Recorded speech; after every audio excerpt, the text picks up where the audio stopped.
Oke, selamat sore semuanya. Saya mulai saja yang available ya. Sebentar. Oke. Ya, posisi saya sekarang lagi di kampus, di pantry, ada kelas. Nah, saya sendiri di dalam. Keluarga lagi di kampus. Sekarang bisa ke sini. Oke, saya absen terlebih dahulu. Sebentar.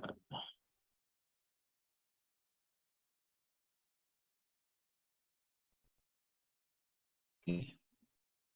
Ini kan absennya ya? Ya, Pak. Sekarang tanggal 13. Oke, Abdulluh Hadjoifi. Dulu lagi di atas Pak, lagi yang itu persiapan honorer besok. Di mana? Di atas? Maksudnya di atas? Di lantai 3 Pak. Oh, di lantai 3. Anaknya mana? Lagi ndampingin yang anu Pak, yang radio itu Pak. Oke. Bentar lagi dia di. Ata Esa Nugraha, Hadir, Pak. Hadir. Doni Wahyudi, Hadir, Pak. Fadli Marcelo Manalu, Fajar Kuniadi, Leoni Firdaus, Hadir, Pak. Maman Sulaiman, Hadir, Pak.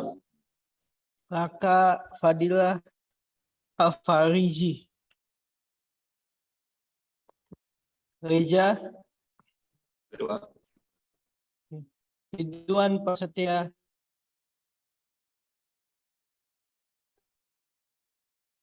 Ridwan ke Rifki Setiawan, Rifik Algi, Hadir, Pak. Singgih Prasetyo Nugroho, Hadir, Pak. Topan. Oke, ada lagi yang belum absen? Saya save dulu deh. Nunggu yang lain. Oke, jadi saya masih bahas yang pertemuan terakhir tuh arsitektur. Oke. Saya bahas singkat aja deh. Jadi intinya arsitektur IoT itu ada 4 proses, yaitu tahap 1, sensor, aktuator. Kalau kalian nggak datang minggu yang lalu ya, udah saya bahas sekilas. Ya, ada sensor aktuator. Jadi sensor itu apa? Ya, perangkat-perangkat yang bisa menangkap sebuah sensor.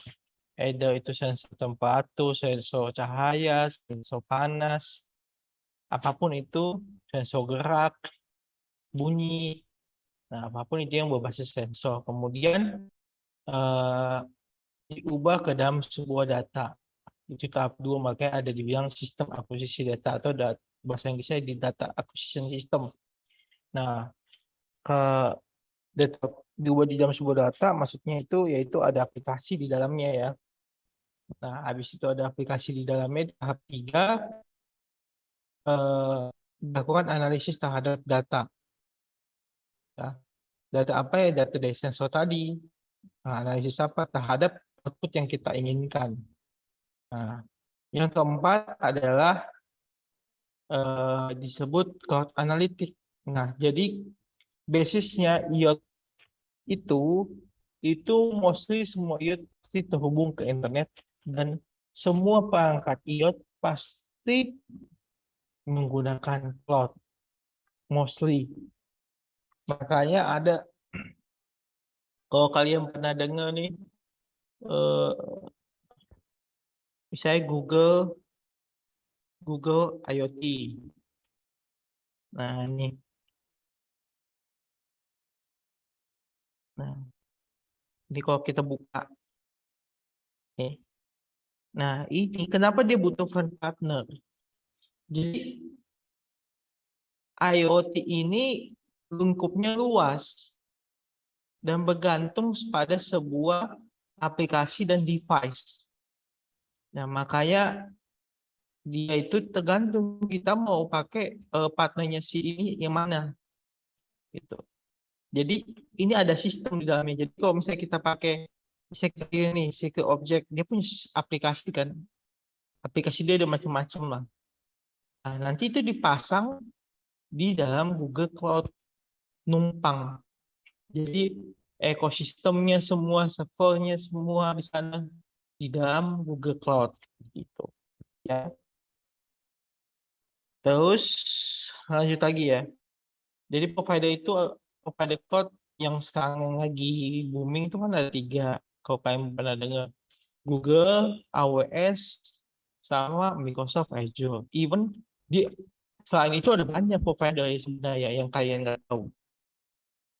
Ya, ada banyak. Alibaba Cloud, terus ada Oracle Cloud, macam-macam. Saya juga nggak begitu banyak tahu sih. Ya, saya tahu beberapa doang. Oke, terus, nah ini udah kita bahas. Jadi apa? Jadi sebenarnya protokol IoT itu ada banyak, ya. Bukan hanya si MQTT, ya. Ada apa aja? Sebentar ya. Saya buka dulu datanya.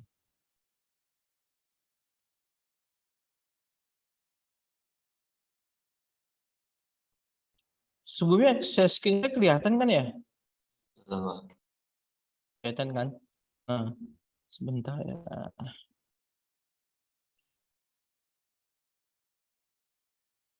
Nah, ini.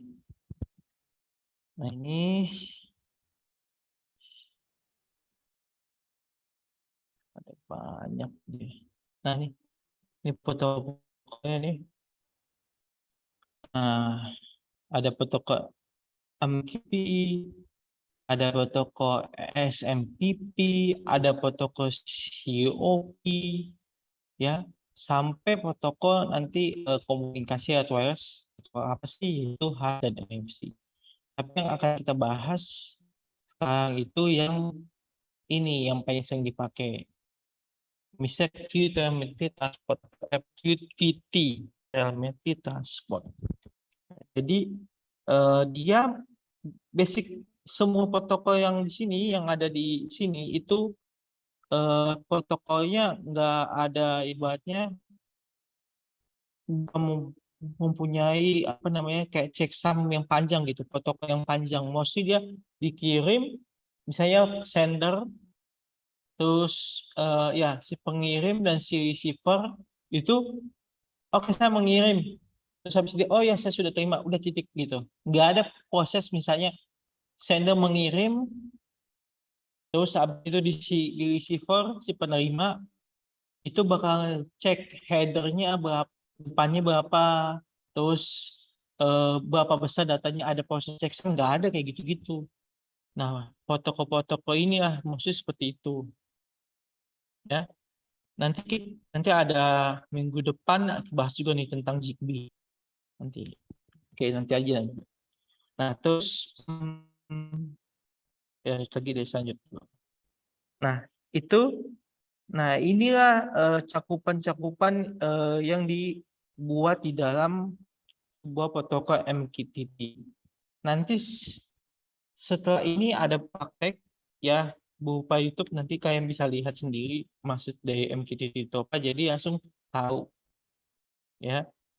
Jadi eh, harus tahu ya MQTT itu apa, itu Mission Secure Telemetry Transport. Jadi dia bergerak mostly pada layar transport.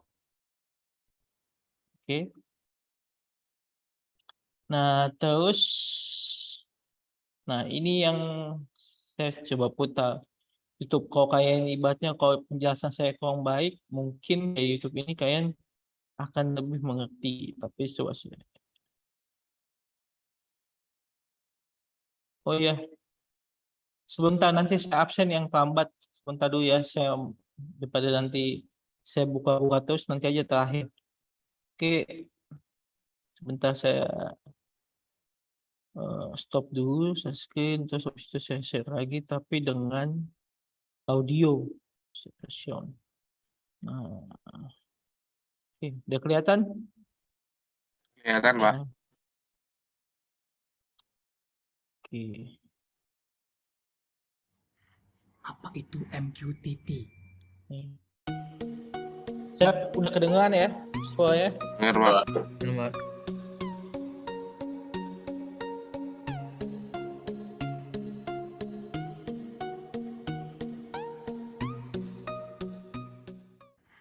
Assalamualaikum warahmatullahi wabarakatuh. Kali ini gue bakal ngejelasin apa itu MQTT. Jadi, MQTT adalah kepanjangan dari, Message Queuing Telemetry Transport.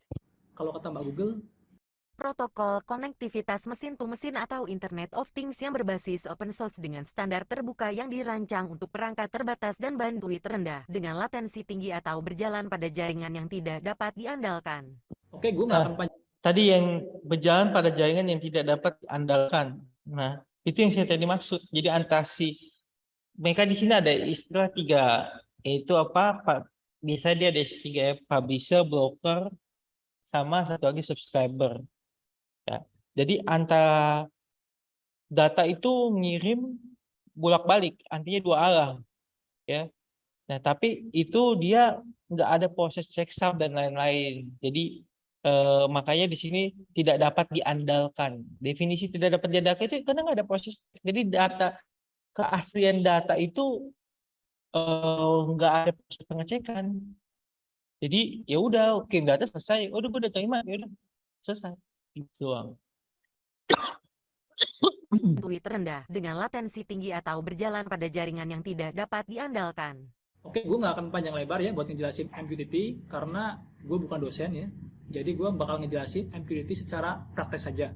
Jadi protokol MQTT ini sangat cocok banget buat di project IoT ya dibanding dengan HTTP ya. Karena kemarin gue sempet ngasih ke lo cara komunikasi dari device sama server atau mengirim perintah dari server ke device menggunakan HTTP. Cuma kan memang ada beberapa kelemahan ya dari HTTP ya. Yang pertama, HTTP itu lambat ya, jadi nggak bisa real time kalau lu ngirim perintah atau masukin data. Yang kedua yaitu bandwidthnya terlalu besar ya. Kalau lu pakai GSM buat internet, itu lu bakal ngabisin banyak kuota buat setiap kali request. Gitu. Yang ketiga itu jadi si HTTP ini hanya klien bisa nge-request ke server ya. Jadi kalau ada data baru di server, tapi si klien nggak request, itu si klien nggak akan dapat data yang terbaru gitu. Atau si istilahnya si server nggak bisa ngirim perintah ke klien seperti itu. Nah, dari ketiga alasan itu, kenapa lebih cocok dipakai MQTT ya? Karena MQTT itu bisa point to point atau node ke node ya, supaya langsung dari device pengirim langsung menuju ke device penerima, seperti datanya langsung nyampe. Yang perlu tahu, di MQTT ini nggak ada yang namanya server ya, adanya broker, oke? Jadi hanya ada 3 komponen penting ya di MQTT ini. Yang pertama itu broker, yang kedua itu publisher, yang ketiga itu subscriber, oke? Tugas broker tuh cuma sebagai penerus ya, jadi dari publisher diterusin ke subscriber gitu aja. Jadi nggak lebih dari itu. Kalau publisher ya tugasnya memang untuk mengirim ya, subscriber menerima data seperti itu. Tapi yang publisher ini juga nanti bisa jadi subscriber gitu. Jadi nggak selalu kalau publisher itu publish terus ya. Jadi satu publisher bisa jadi pub atau sub misalnya, publish atau subscribe. Nah, yang nggak kalah penting untuk melakukan pertukaran data antara publisher dan subscriber itu harus ada yang namanya topik. Oke? Topik itu jadi antara subscribe dan publish itu harus sama. Kalau topik lu nggak sama atau antara publisher dan subscriber topik yang nggak sama, itu nggak akan nyampe. Topik ini berupa string, ya. Case sensitif. Kalau T-nya besar, ikut kecil gitu. Jangan sampai terbolak-balik atau jangan sampai salah gitu aja. Langsung aja, gue nggak mau panjang lebar. Pertama gue mau ngejelasin praktek tentang MQTT yang di local server ya. Gue download dulu nih si MQTT brokernya. Pertama langsung aja lu cari namanya Mosquito. Download Mosquito. Mosquito broker. Nah ini ada mosquito.org. Lu pilih download di Windows ya, karena gue pakai Windows 64, jadi gue pilih yang ini nih, Mosquito install Windows x64.exe. Filenya kecil ya, cuma 1,5 MB, nggak besar. Kalau udah beres, lu coba buka filenya.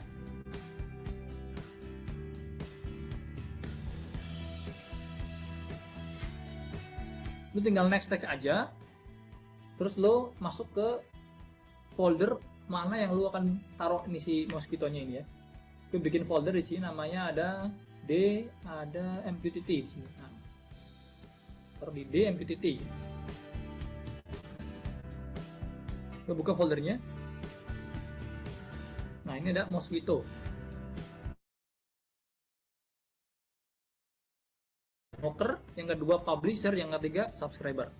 Pertama, gue bakal ngejadiin komputer gue, kan ini gue mau ngebahasnya lokal ya, lokal MQTT. Jadi si laptop gue jadiin tiga-tiganya sebagai broker, subscriber, dan publisher. Pertama lo jadiin dulu ini, namanya Mosquito. Lo allow.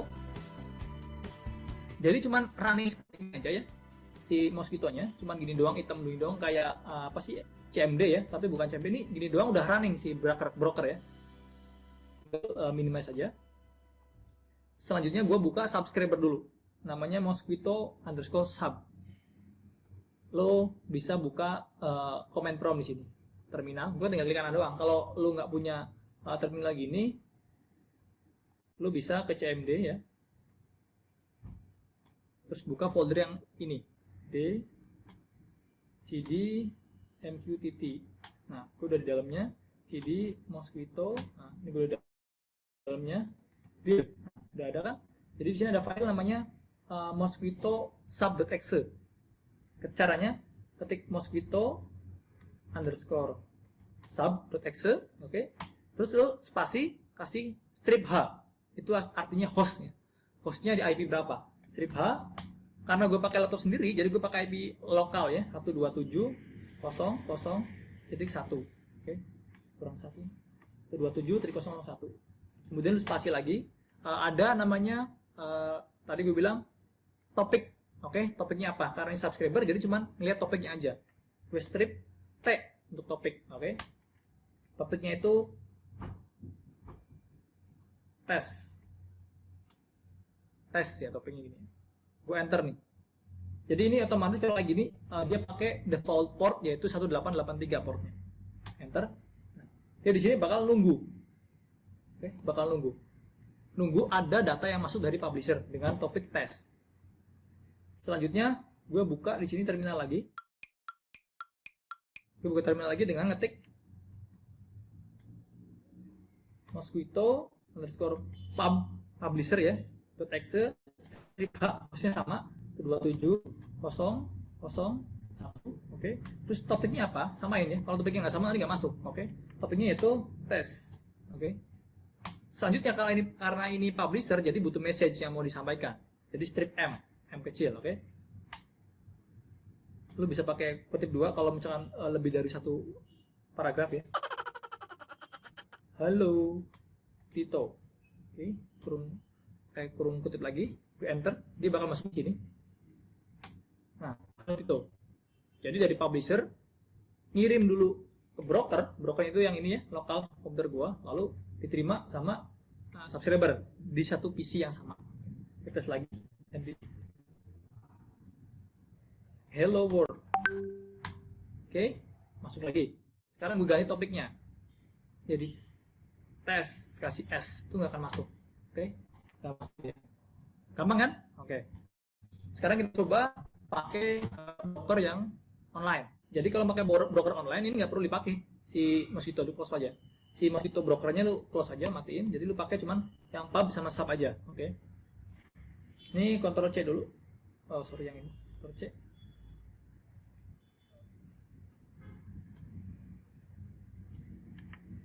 Pertama, gue subscribe di broker yang lagi online. Banyak sih broker yang online, lo bisa cari di Google ya. Salah satunya broker.mqttdashboard.com. Mosquito sub strip H, makanya gue broker.mqttdashboard.com. Kemudian ada topiknya, Minte. Topiknya jangan yang ini ya. karena ini banyak orang yang pakai, jadi kalau topiknya pakai yang general atau umum, ya, itu bakal masuk message orang masuk ke lu gitu. Yang kayaknya banyak tuh tes, topiknya tes. Nah ini, jadi ada orang beberapa yang ngetes pakai MQTT-nya tes di seluruh dunia ya, yang pakai dengan broker yang sama. Nah, perlu diingat aja pokoknya kalau lu pengen yang aman, mending pakai topik yang kayaknya lu orang lain nggak pakai gitu aja. Karena di sini nggak ada user password ya, jadi cuman langsung semua orang bisa pakai, semua orang bisa ngakses ya. Jadi keamanannya agak kurang sih. Jadi bagusnya kalau pakai broker yang berbayar atau broker premium yang kalau lo mau connect dia butuh user sama password seperti itu, supaya orang lain nggak bisa masuk di channel lo istilahnya. Oke, gue coba lagi. Namanya Tito 1. Oke, topiknya Tito 1. Bentar. Nah, sekarang gue di sini bakal publish. Ini gue samain broker.mqtt-dashboard.com. Topiknya tadi Tito 1 ya, Titonya besar semua. TYTO 1 ya. Oke, hello MQTT, enter. Masuk. Cuma memang agak delay sedikit ya daripada yang tadi lokal. Karena memang ini udah online. Terus coba lagi. Hello MQ. Hello Tito. Masuk lagi ya. Jadi sekarang gue udah bisa ngirim, publish sama subscribe, oke? Oh, simple as that. Terus jadi basic itu kalau jadi tadi udah dijelasin juga sih. Alhamdulillah. Nih.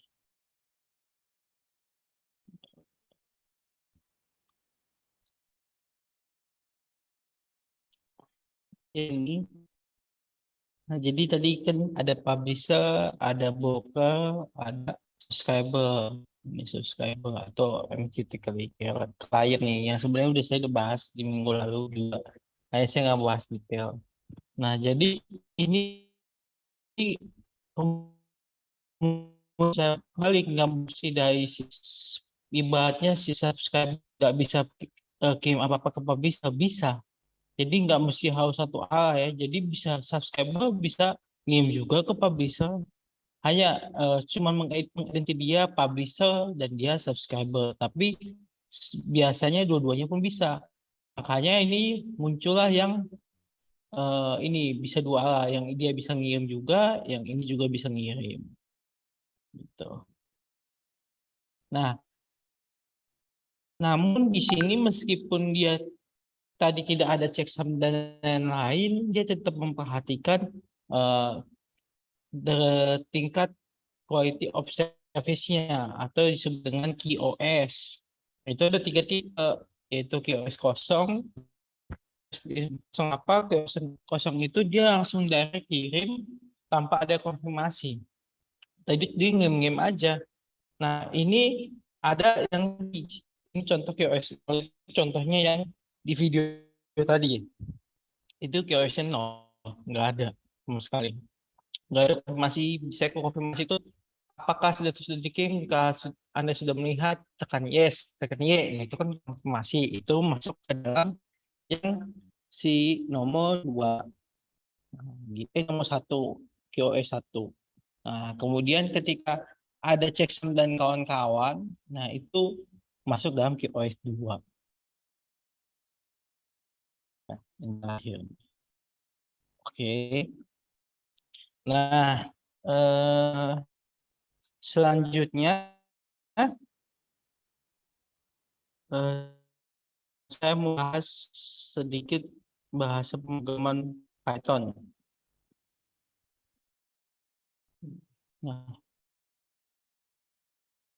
Nah, Python itu adalah salah satu bahasa pemrograman yang biasa digunakan bahasa pemrograman mesin ya, digunakan bahasa pemrograman mesin juga selain ada bahasa pemrograman yang lain.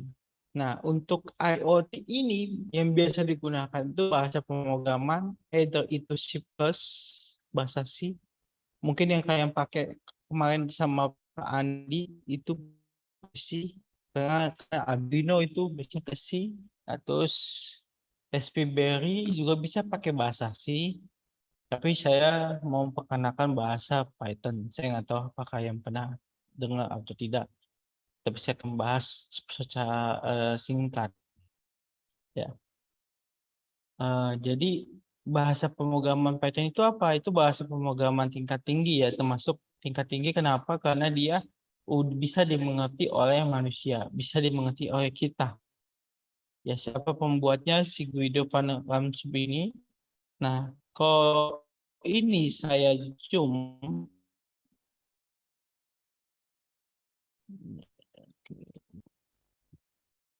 ini saya zoom. Nah, mungkin saya gini aja lah sebentar ya. Nah, ini kayak ada 3 bahasa pemrograman yang konsepnya sama, yaitu kan Hello World. Ya, yang satu bahasa pemrograman C++, satu Java, satu terakhir Python. Yang lebih simpel emang jelas Python kan, karena dia nggak menyebutkan apa namanya label lagi, dia nggak usah ngedeskripsikan dan nggak ada pattern tertentu yang ribet gitu. Makanya dibilang udah tingkat tinggi. Jadi gitu. Ya, ini kok even loop-nya aja, loop-nya C++ sama Python tuh lebih mudah sih Python. Kalau loop-nya dia tuh sebetulnya tuh while tuh bla bla bla bla bla, terus panjang lah gitu. Nah, kalau ini enggak, dia udah print, kutip hello world, habis itu lo save pakai .py. Nah, lo mau panggil, ya lo panggil misalnya pakai Python versi berapa, Python 2.7 misalnya. Nah, otomatis lo panggil Python 2.7 menjalankan file si py ini, si hello world itu. Nah, jadi kalau kayak udah install apa tadi, SPBP ya kemarin, sesuai dengan tugasnya, ini kalian bisa coba. Bentar, ini apa nih? Ini SPBP juga apa? Sebentar. Saya juga bawa install.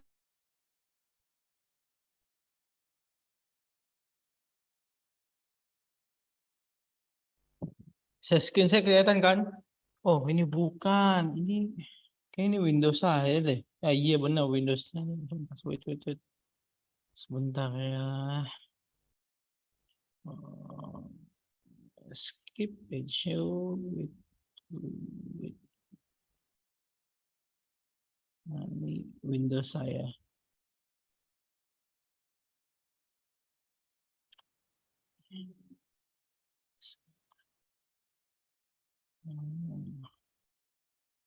Oke, terus habis itu saya mau SPBP. Nah, ini dia. Nah, ini SPBP saya nih. Nah, tinggal buka aja nih terminal.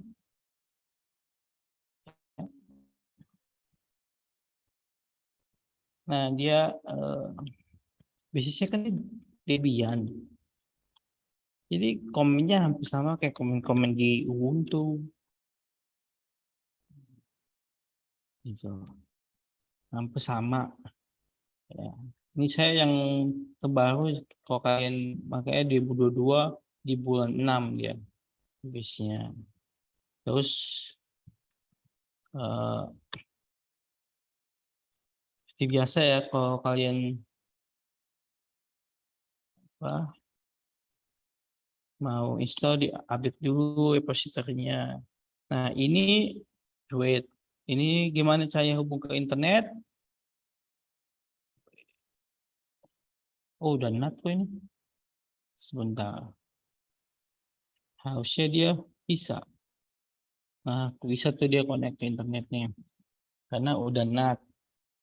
Jadi, kalau kalian pakai VirtualBox, nanti diubah aja settingan kayak saya settingan network adapter ke NAT, network address translation. Nah, dia satu protokol yang mengubah IP seakan-akan satu subnet dengan IP yang kita mau tuju. Itu IP kayak seakan-akan kita disamakan kayak gitu. Nah, habis itu udah mau install apa? Misalnya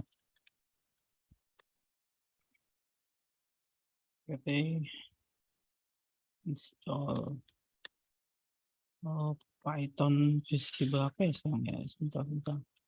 Saya juga nggak. Saya udah versi 3 deh.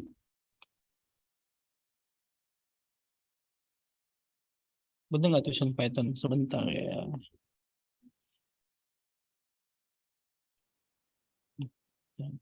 Besar. Pusing ini kita. Ya, item. Salah saya nulisnya. Nah, basically dia tuh kan seharusnya kan tuh kan salah nggak ada hanya. Nah, nah basically udah ada sisi ini siapa namanya si Pythonnya ya itu saya lupa komen di Ubuntu di Debian apt get list kalau enggak ini aja deh.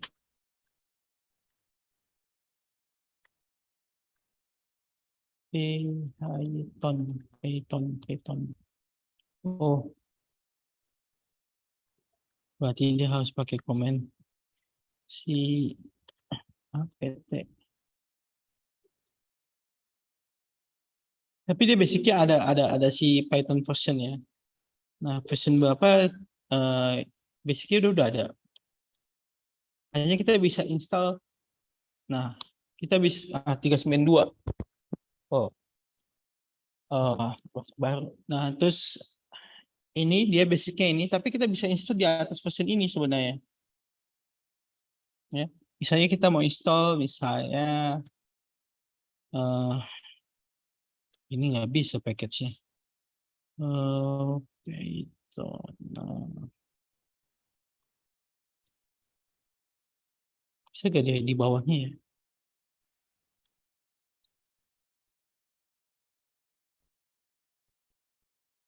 Nah, ini udah bisa ya. Ini kita udah masuk di dalam Python nih. Misalnya tadi print hello world. Wait.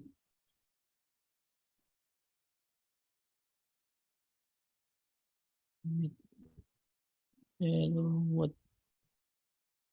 Ini simpan untuk kapan? Oh,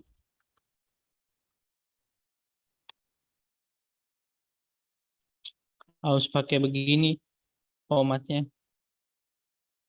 Ini kalau saya gedein. Nah, ini. Jadi kalau saya misalnya, nah kan, jangan hello world lah. Udah hello aja intinya kan sama. Nah, gitu.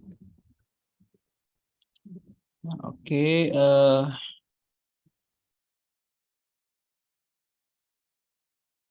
Ya, harusnya bisa sih pakai komunikasi saya tadi kok aneh. Tapi saya waktu itu jalannya di 2.73, saya nggak tahu yang di si apa namanya yang di 3.92 ya. Karena ini 3.92 nih. Ya, kenapa nggak bisa? Nah, tapi whatever is seperti itu. Ya.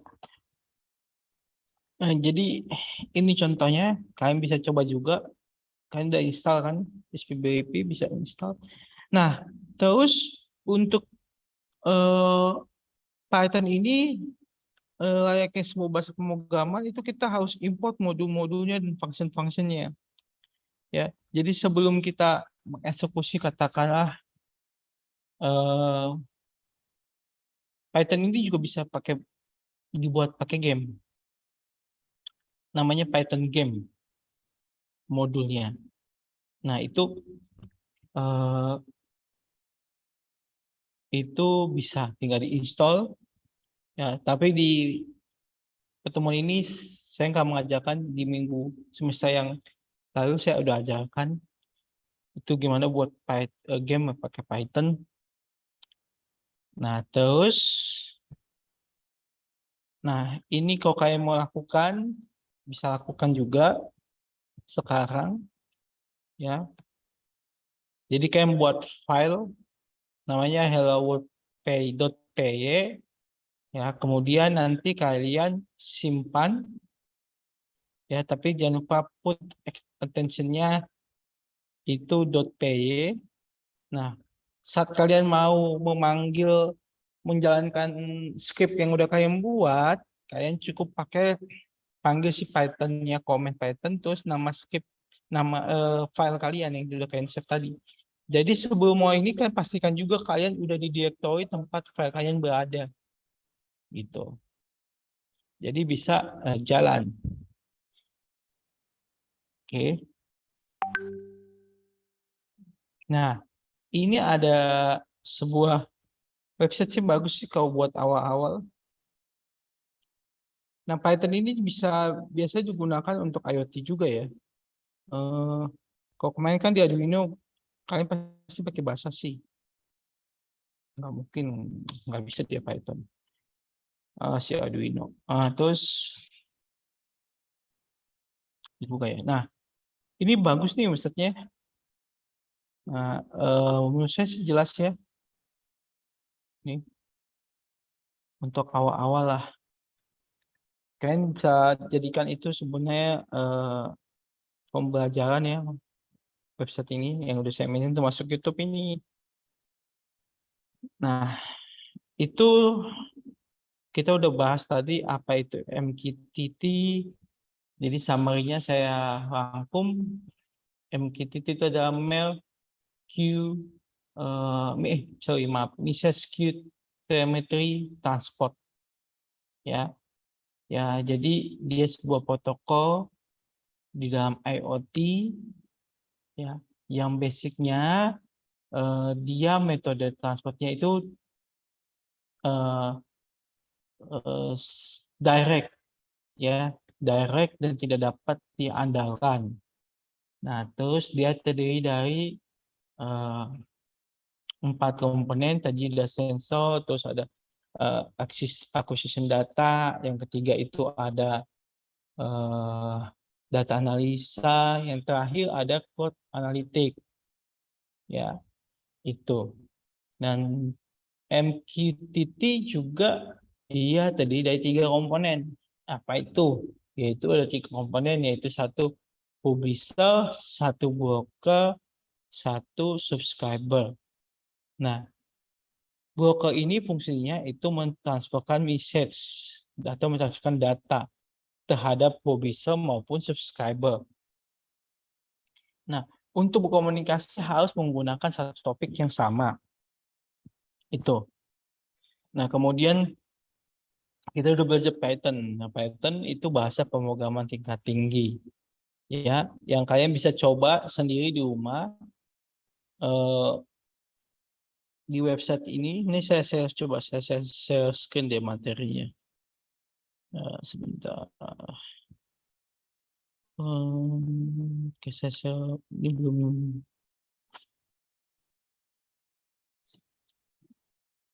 Sebentar ya. Ini saya share semuanya aja deh. Sebelum buat semua materi sih. Kompres. Saya pinjam dulu. IoT ya. Bisa share deh. Oke, saya share.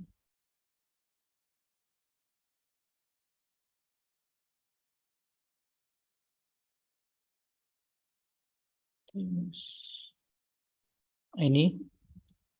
Lumayan juga. cepet lah. Saya pakai HP cateringnya. Nah, oke, itu udah untuk absen. Oh iya, absen. Dari tadi ada yang belum saya absen? Saya, Pak. Ya, namanya siapa? Mas Aruniadi, Pak.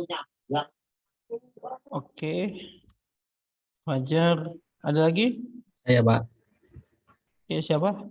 Ridwan Prasetya Pak. Oke, ada lagi?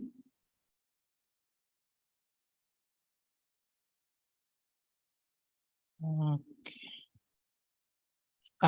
Abdullah ini mana nih Abdullah?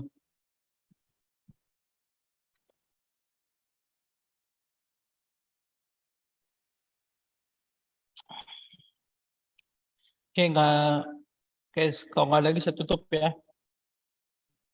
Atau ada yang ditanyakan?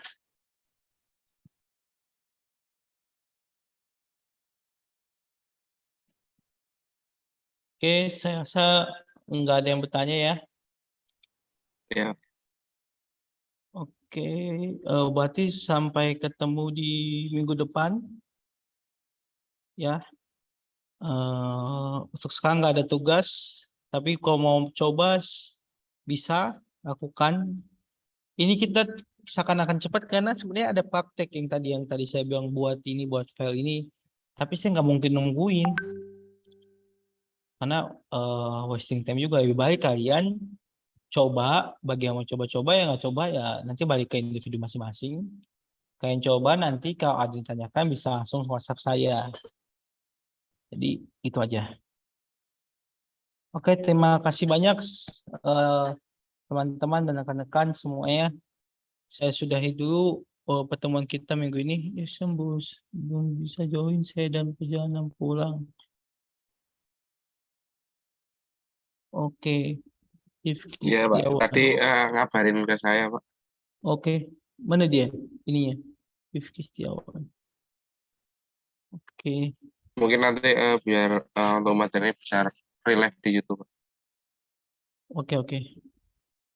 Ini Fadli Mas Manalu? Oke, udah nggak apa-apa, nanti saya tanya di minggu depan sama dia kalau dia masuk. Oke, saya sudahi ya. Terima kasih semuanya dan selamat beristirahat. Ya, Pak. Selamat Terima malam. kasih. Ya, terima Terima kasih. Terima kasih, Pak. Terima kasih. Masih Pak. Yo. Sering-sering, Kono Pak. Kono suara Sering-sering. cek. Sering-sering segini, Pak, jamnya. Ya.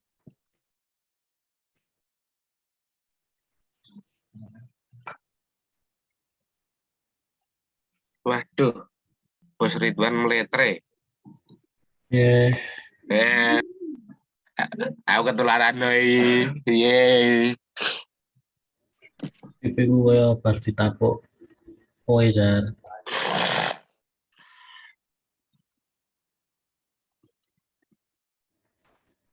Nanggulan adem Jar. Pol.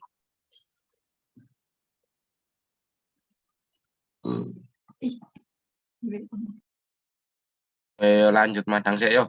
Kekuatannya tinggal nih. Suaramu loh, kayak orang-orang. Jangkrik, Bo.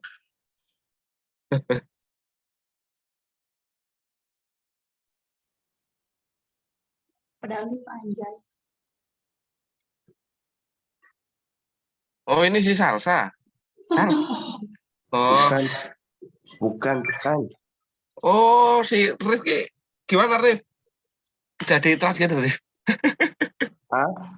Kemarin nganu ya, lama ya di Thailand. Iya, di Thailand. Ya kan? Suaranya begini, lagi Di- begini Mas Jar. Gimana? Suara saya lagi begini nih, aduh. Sama Mas, ini juga lagi ya gini lah. Lagi sakit-sakitan, udah tua. Iya, ini kalau bahasanya sih buat cewek sih mungkin muka itu skincare, badan fresh care. Kalau cowok ya apa ya?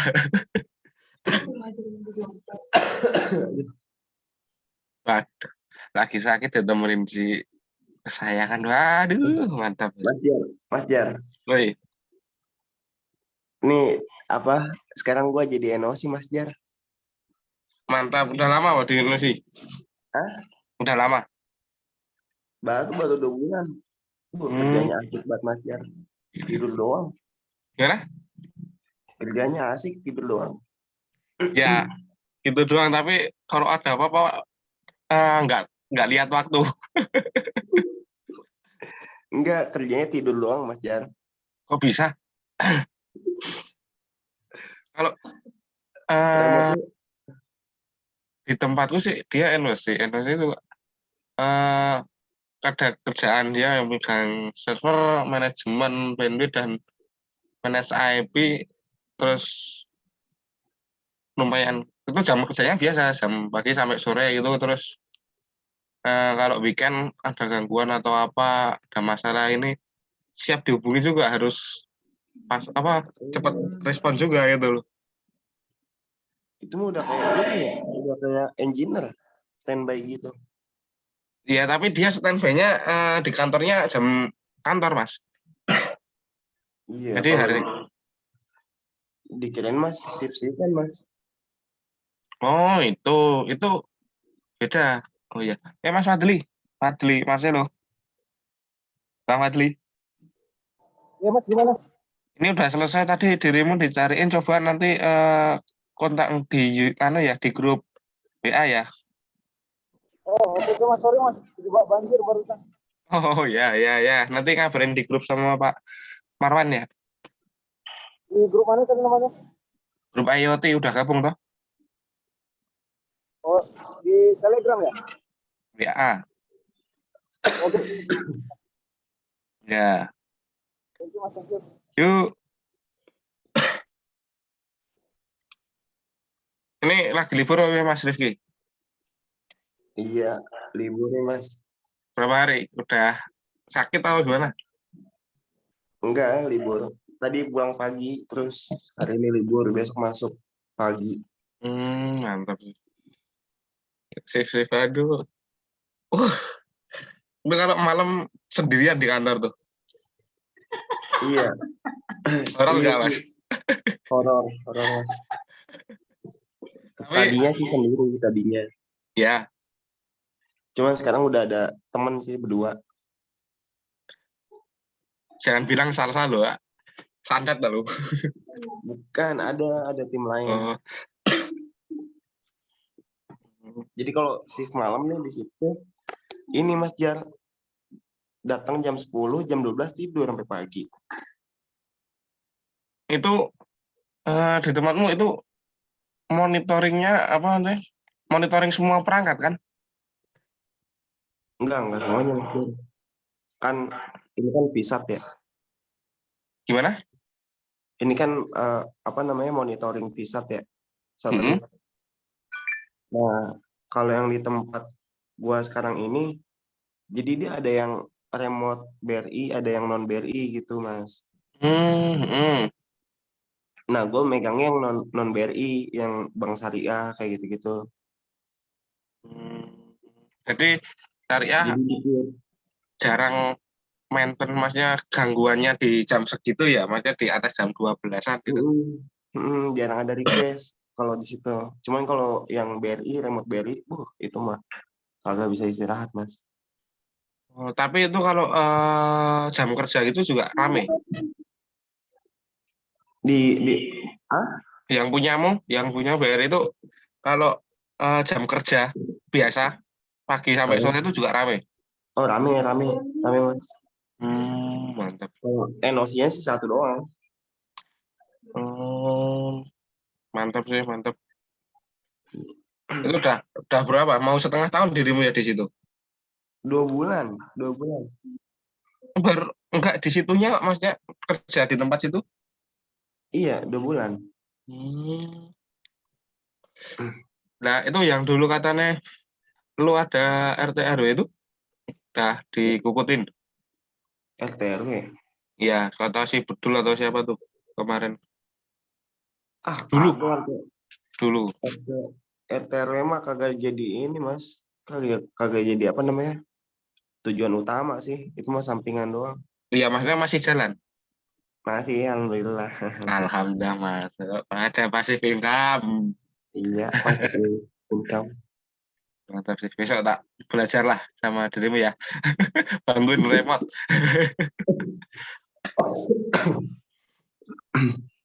Nanti terasa ya Mas.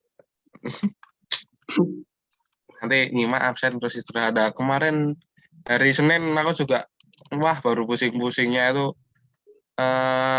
habis setengah delapan tuh minum obat sambil kuliah.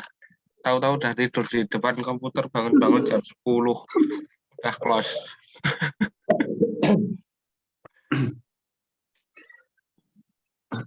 Udah ini Mas, tugas yang kemarin tuh Apa? Pak Bambang. Pak Bambang. Pak Bambang kemarin ada tugas dari Pak Bambang. Yang mana? Yang di e-learning. Iya, Telegram. enggak maksudnya grup ini. Iya, grup Telegram. Oh, belum ya? Coba nanti tak Belum. cek dulu. Dia Lupa kayak aku. program mobile dah. Emang minta pokoknya. Oh, yang anu toh, yang pemrograman Dart itu ya? Mobile.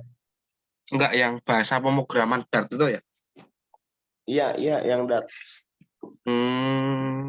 Coba nanti aku belum kerjain tugas kemarin yang tak kejar punya ini si Pak Marwan ini. Enggak ngumpulkan dirimu? Itu sih saya udah tuh Mas. Gue udah. Ngumpul loh. Hah? Ngumpulin. Nah iya, cuman laptopnya tiba-tiba blue screen. Kocak banget ya. Belum dikumpulin laptop blue screen. Biasa itu udah jalannya gitu kalau perangkat. Ya udah Mas, dilanjut dulu ya. Aku tak mau Ya. maghrib dulu. Sini Siap. udah dari tadi. Oke. Yo, Assalamualaikum. Yo, Waalaikumsalam.